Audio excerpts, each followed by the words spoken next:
အားလုံးပဲမင်္ဂလာပါအခုပြပြပေးမှာကတော့ Dangerous Queen GN series ရဲ့အပိုင်း9မှာဇက်အိမ်လေးဘယ်လိုတိဆောက်ထားလဲဆိုတာကိုပြပြပေးသွားမှာဖြစ်ပါတယ် Dangerous Queen GN series ရဲ့အပိုင်း9ဟာ Queen နဲ့ Bonita တို့ရဲ့ဆက်ဆံရေးမှာစိတ်ခံစားမှုဆိုင်ရာနည်းနည်းမှုနဲ့ရုပ်ပိုင်းဆိုင်ရာဆွနယ်မှုတွေပုံမပြင်းထန်လာတဲ့အခန်းကဏ္ဍတစ်ခုဖြစ်ပါတယ်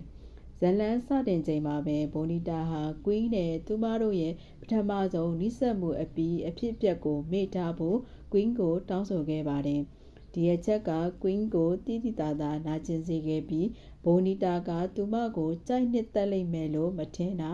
ဒါမှမဟုတ်ဒီအဖြစ်အပျက်ကကွင်းအတွက်ဘာမှမဟုတ်ဘူးလို့ထင်တာတွေကိုကွင်းကစိတ်ပျက်ခဲ့ပါတယ်။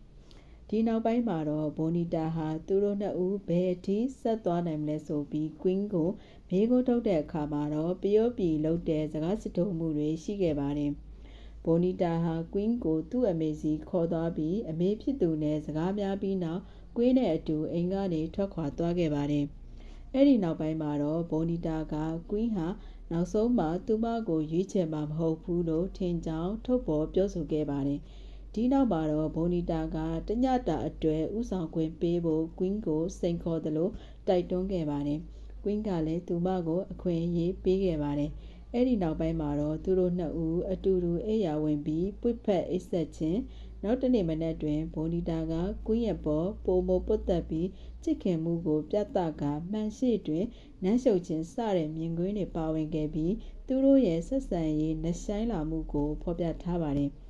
ရေဘူးရာအဖြစ်အပိုင်း9ဟာကွီးနဲ့ဘိုနီတာတို့ကြားကဆက်ဆံရေးနဲ့စိတ်ခံစားမှုဆိုင်ရာအတားအဆီးတွေကိုကျော်လွှားပြီးတော့ပုံမနိဆက်လာပုံကိုအဓိကရိုက်ကူးထားတာပါ